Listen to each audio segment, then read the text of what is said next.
Gostaria de convidar o professor Eduardo Vital, mestre em Ciência da Reabilitação pela Faculdade de Medicina da Universidade de São Paulo, especialista em doenças neuromusculares pela Unifesp, Universidade Federal de São Paulo, fisioterapeuta respiratório voluntário no setor de investigação das doenças neuromusculares, para falar sobre fisioterapia respiratória. Bom dia a todos. Como o Jorge me apresentou, eu sou fisioterapeuta voluntário do setor de investigação em doenças neuromusculares da Unifesp, especificamente do ambulatório de esclerose lateral amiotrófica, e hoje eu vim trazer uma aula para vocês, para a gente procurar explorar um pouquinho sobre um assunto que tem trazido bastante questionamentos em relação à indicação, a benefícios do marca-passo diafragmático para paciente com esclerose lateral amiotrófica. Então, é uma aula expositiva, né, que eu deixo uma pergunta no início da aula e provavelmente a gente vai finalizar a aula sem essa resposta, né, porque ainda é muito novo, apesar do marca-passo diafragmático ser estudado nos últimos 40 anos, para os pacientes com esclerose lateral amiotrófica, nos últimos 10 anos é que tem tido alguns resultados, algumas experiências, algumas positivas, outras negativas, e a gente vai explorar isso nessa aula. Né? Como o assunto da aula é fisioterapia respiratória, acredito que, uma vez que determinada o marca-passo diafragmático e sucesso na técnica, o fisioterapeuta respiratório ele vai estar bem envolvido na questão dessa intervenção. Bom, então, antes de apresentar esses estudos, a gente precisa definir o que é o marca-passo diafragmático. Então, o marca-passo diafragmático ele é a estimulação elétrica do nervo frênico por meio de eletrodos implantados no diafragma. Como eu disse, ele é uma técnica relativamente já estudada nos últimos 40 anos, né, principalmente nos pacientes com lesão medular. Então, é uma técnica que tem trazido bastante resultado e benefício para esse grupo de pacientes. E nos últimos 10 anos, tem sido feito em alguns casos de paciente com doença do neurônio motor. Né? Essa experiência inicial aí foi em 1972, né, onde foi implantado o primeiro marca-passo diafragmático em paciente com tetraplegia, e essa técnica ela foi aperfeiçoada com o passar do tempo, né, com métodos mais fisiológicos, com estimulação bilateral do diafragma. Em 1994, 5 pacientes tetraplégicos também foram implantados o marca-passo diafragmático, né, e eles utilizaram de 11 a 33 meses após o condicionamento do diafragma. Né, e eles concluíram sobre a possibilidade do estímulo do diafragma por 24 horas nesse grupo de pacientes com lesão medular. Bom, então, como que funciona o marca-passo diafragmático? Então, é uma intervenção cirúrgica, né, via laparoscopia. Né, o cirurgião ele vai fazer o mapeamento do ponto motor de cada hemidiafragma, né, observando e identificando a contração máxima desse músculo, do diafragma. Depois é implantado os eletrodos nessa região e, por meio de uma via percutânea, ele é conectado num transmissor, né, externo, no marca-passo diafragmático externo, né, por meio de sinais de radiofrequência, que são transmitidos para esses receptores implantados no músculo. Ele vai transformar em impulsos elétricos, né, onde vai promover uma contração do diafragma, né, e uma inspiração, e após a cessação desse impulso, relaxamento, e aí, assim, a expiração e o processo de respiração.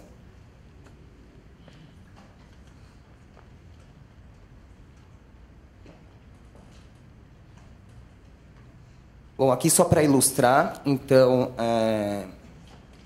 aqui no caso o marca-passo externo, né, onde que o paciente vai fazer o condicionamento e o treinamento dessa musculatura, né, por um tempo, por uma recomendação médica, por uma prescrição, e aqui tem a estação clínica utilizada durante a cirurgia e para programação do dispositivo, né, para estímulo dessa musculatura, definindo a amplitude e a frequência necessária para cada indivíduo.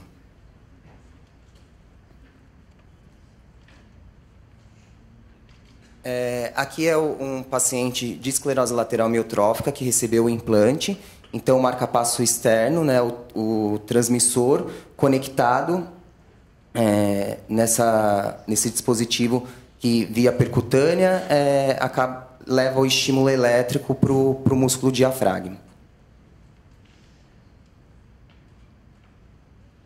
E aqui uma visualização desse transmissor, mostrando a frequência respiratória realizada do treinamento, do condicionamento do músculo e os 4 canais que foram implantados no diafragma. Então, quais são as indicações do marcapasso diafragmático? Então, são bem definidas no sentido da lesão medular, né? Então, esse paciente em insuficiência respiratória, ele tem indicação, desde que o nível da lesão tenha preservado o nervo frênico, né?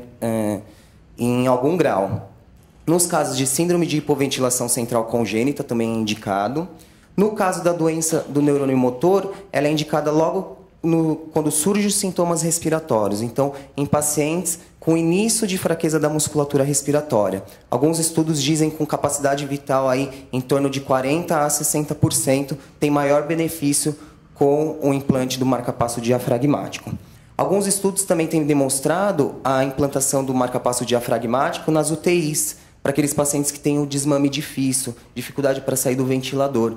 Então, é um recurso para auxiliar o desmame desse indivíduo, né? E as controvérsias aí, a polêmica, né, que é a diferença entre a indicação para o paciente com lesão medular e para o paciente com esclerose lateral amiotrófica, até por conta da característica da doença, né? Então, o paciente com lesão medular, ele tem uma lesão estabelecida, ele tem um prognóstico definido, diferente dos nossos pacientes com esclerose lateral amiotrófica, que tem uma doença progressiva, né? E a velocidade da progressão dessa doença também ela acaba sendo variada de indivíduo para indivíduo. Um outro ponto importante, o que leva a questionar essa questão do marcapasso diafragmático para paciente com esclerose lateral amiotrófica é a função do nervo frênico. Ela precisa, de algum modo, estar preservada para esse paciente receber os benefícios dessa intervenção.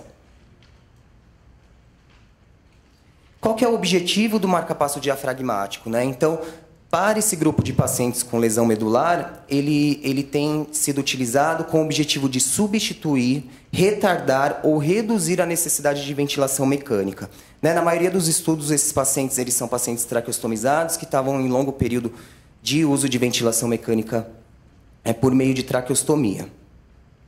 Também uma outra objetiva aí é reduzir as infecções respiratórias, até mesmo por essa questão da traqueostomia. Outra questão é a melhora da relação custo-benefícios relacionados à ventilação mecânica invasiva por meio da traqueostomia e melhora da qualidade de vida, né? Esse paciente ele vai estar por um período de tempo aí sem estar conectado no ventilador, então ele vai estar carregando um dispositivo relativamente leve, sem barulho, então os artigos acabam apontando isso como benefícios na qualidade de vida, entre outros. E no caso da esclerose lateral amiotrófica, qual que é o objetivo? Então o objetivo é melhorar a força do diafragma, né? Outro objetivo aí que tem sido apresentado é a questão de mudança de tipos de fibra muscular após o condicionamento desse músculo. Então, as fibras do tipo 1, que são aquelas fibras fibras do tipo 2, fibras com características de contração rápidas, né, glicolíticas, elas acabam se transformando em fibras do tipo 1, as fibras do tipo mais lenta, oxidativa. Outro ponto aí é a questão do efeito trófico que o marcapasso diafragmático pode trazer para esses pacientes e a questão de preservar o neurônio motor do nervo frênico. Todos esses benefícios eles são relatados por meio de resultados que demonstram uma taxa decrescente no declínio da capacidade vital forçada. A capacidade vital forçada ela é um índice espirométrico extremamente importante para os pacientes com esclerose lateral amiotrófica e ele é que define o prognóstico, a evolução da doença, né, intervenções de algumas técnicas. A capacidade vital forçada ela é muito útil e ela é acompanhada desde o início do diagnóstico desse indivíduo até quando o paciente ele perde a capacidade de realizar o teste.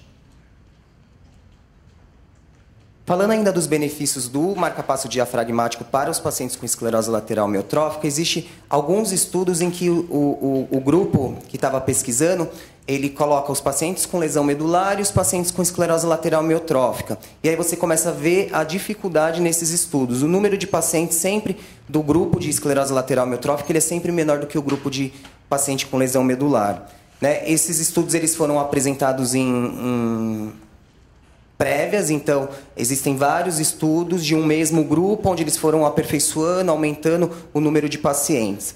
Nesse estudo de 2007, eles apresentaram 16 pacientes, não apresentaram maiores detalhes, né? Então, pacientes com esclerose lateral amiotrófica, eles observaram um maior tempo de sobrevida comparado ao grupo histórico, né? Ao grupo de pacientes com esclerose lateral amiotrófica, a descrição de prognóstico, né? De tempo de sobrevida. E observaram a taxa do declínio da capacidade vital forçada após a implantação do marcapasso diafragmático. Em 2009, esse mesmo grupo aumentou o número de pacientes e apresentaram dados mais detalhados sobre a pesquisa. E eles mostraram que esses pacientes apresentam uma taxa de declínio de 2,4% para 0,9% ao mês, né? Então, para um paciente com esclerose lateral amiotrófica, isso é um benefício. Eles aumentaram também a sobrevida em 24 meses, após a implantação do marcapasso diafragmático, e o atraso na indicação da ventilação não invasiva em até 24 meses. Esse estudo ainda faz parte desses outros estudos, onde eles apresentaram do grupo a experiência aí com o grupo de paciente com lesado medular e os pacientes com esclerose lateral amiotrófica, né, a experiência da implantação do marcapasso diafragmático via laparoscopia. No grupo piloto de 16 pacientes, eles observaram uma idade mínima, uma média de 50 anos, então são pacientes jovens, né, o que acaba favorecendo os resultados, né? A maior parte deles do sexo masculino. Capacidade vital forçada no momento da implantação de 59%. A média de diagnóstico de 23 meses, né? Então, os pacientes com início aí do envolvimento da musculatura respiratória. E todos esses pacientes eles fizeram um implante simultaneamente com o implante da gastrostomia. E eles observaram, dentro dos resultados, a visualização via fluoroscopia no pós-operatório, observaram uma melhor excursão do músculo do diafragma durante o uso do marcapasso diafragmático.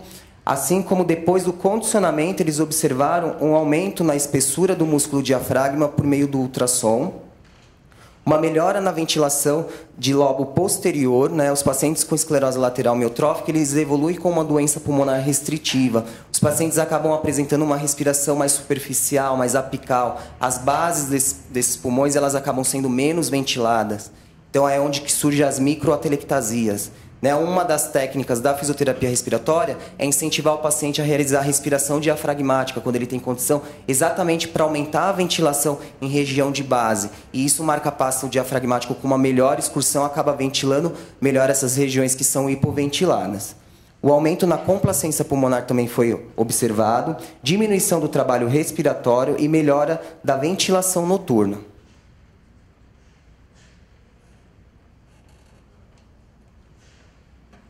Ainda nesse mesmo estudo, teve um outro grupo de apenas 2 pacientes que eles estudaram, que foram pacientes que foram para a cirurgia, que fizeram introduziram o marcapasso diafragmático e tinham uma capacidade vital baixa, inferior àquela da indicação, que hoje é aproximadamente entre 40% a 60%. Então, esses 2 pacientes tinham entre 20% e 30% de capacidade vital forçada, e o que observaram neles foi uma melhor movimentação do diafragma, comparado antes do condicionamento, antes do treino da técnica. E eles levantam qual a diferença entre os pacientes com lesão medular e a esclerose lateral amiotrófica para o marcapasso diafragmático.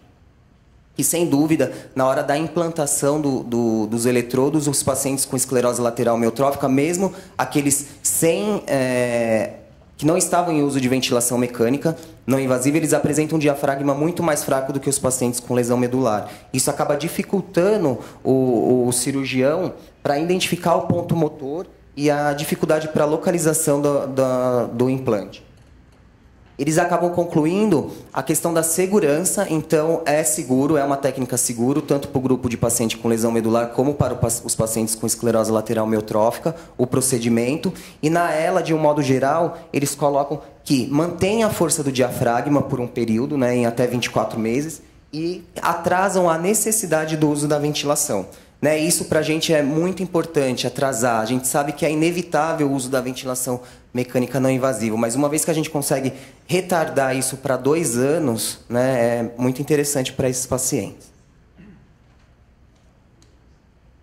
Bom, ainda falando um pouquinho sobre os benefícios, em um outro estudo de Gonzalez, em 2012, onde ele avaliou 18 pacientes no estudo prospectivo e não randomizado, avaliou algumas medidas de desfecho, foram a escala de funcionalidade, específica para a esclerose lateral amiotrófica, capacidade vital forçada, o SNF, que é pressão inspiratória, né, força da musculatura inspiratória, e a polissonografia. Eles avaliaram esses pacientes antes do implante e após 4 meses de condicionamento. E a hipótese inicial aí era que o diafragma condicionado por eletroestimulação pode mudar o declínio da função pulmonar.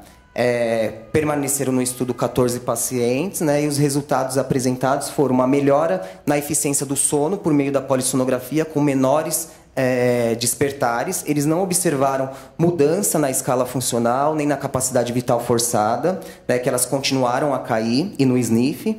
Porém, eles também observaram que não houve nenhuma mudança na questão da ventilação. Então, esses pacientes permaneceram em ventilação não invasiva sem necessidade de mudança nos parâmetros, ou seja, não houve uma piora, né, houve uma estabilização do quadro. Aqui já vou apresentar um outro grupo que já não defende tanto a questão do marcapasso diafragmático para paciente com esclerose lateral amiotrófica. Eles acabam defendendo mais o uso da ventilação mecânica não invasiva, né? De uma forma indireta. Aí o marcapasso diafragmático ele acaba sendo um método de ventilação.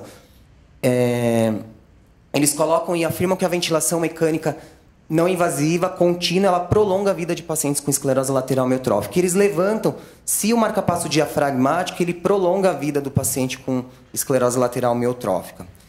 Dentro das medidas de desfecho foram avaliadas a capacidade vital forçada, duração e dependência da ventilação mecânica não invasiva. De 354 pacientes sem o marcapasso diafragmático, foi comparado com um grupo de somente 8 pacientes que receberam o marcapasso diafragmático. E eles apresentaram um resultado que existe um maior declínio da capacidade vital forçada antes da introdução da ventilação mecânica não invasiva. Esse declínio para o marcapasso diafragmático ele é menor, porém o declínio do marcapasso diafragmático ele acaba sendo maior para aquele grupo que iniciou o uso da ventilação mecânica não invasiva. Então, sem nenhuma intervenção é ruim, e entre o marcapasso e a ventilação, o declínio foi maior para o marcapasso diafragmático. O grupo de marcapasso diafragmático, eles entraram em ventilação mecânica contínua antes do grupo que não fizeram uso do marcapasso diafragmático. Então, é um outro dado aí que eles levantam sobre né, eles questionam a técnica para os pacientes com doença do neurônio motor. Enfim, eles concluem que o grupo do marcapasso diafragmático ele não tem nenhum benefício em relação à capacidade vital ou sobrevida livre de ventilação mecânica não invasiva, né? Ou seja, os pacientes que recebem o implante, eles têm que associar as técnicas tanto do marcapasso diafragmático como a ventilação não invasiva. Diferente para os grupos de paciente com lesão medular, que eles acabam ficando um pouco mais independentes, alguns períodos do dia eles acabam deixando de usar o ventilador. Para o paciente com esclerose lateral amiotrófica, isso aparentemente não é possível. E levantando algumas questões desse artigo de revisão, que ele levanta algumas questões sobre a introdução do marcapasso diafragmático para esse grupo de pacientes. Então, primeiro que o número desses estudos, eles são relativamente limitados quando se diz no número de pacientes, né? Exemplo, o estudo anterior que eu apresentei tinha um grupo de 350 pacientes sem o marcapasso contra um grupo de 8 pacientes. Então, é um número muito pequeno para concluir algumas coisas. Falta também informações de potencial de benefícios. Então, essas informações elas são limitadas nesses estudos apresentados. Dados baseados em evidências para determinar seus benefícios permanecem escassos, né? Todos esses estudos não têm as medidas de desfecho não estão bem definidas, então existem vários vieses nesses estudos. Suas vantagens sobre a ventilação mecânica não invasiva, elas não foram diretamente investigadas, né? Esse estudo ele é depois dos estudos que eu apresentei. No caso da esclerose lateral amiotrófica, a degeneração dos neurônios motores, elas em um determinado momento elas irão interromper, então elas não vão receber a transmissão do sinal de impulso nervoso. Então, acaba também que o marcapasso diafragmático acaba perdendo a sua função, ele acaba que não funcionando sozinho. Esse nervo frênico ele tem que ter uma atividade. Os protocolos de estimulação elétrica, eles são seguros para algumas condições neurológicas, diferente para os pacientes com doença do neurônio motor, doença progressiva, né? Então, isso tem sido comprovado em estudos com modelos animais. Então, aplica-se também essa questão da eletroestimulação, o quanto que esse paciente com esclerose lateral amiotrófica ele vai ter benefício ou não.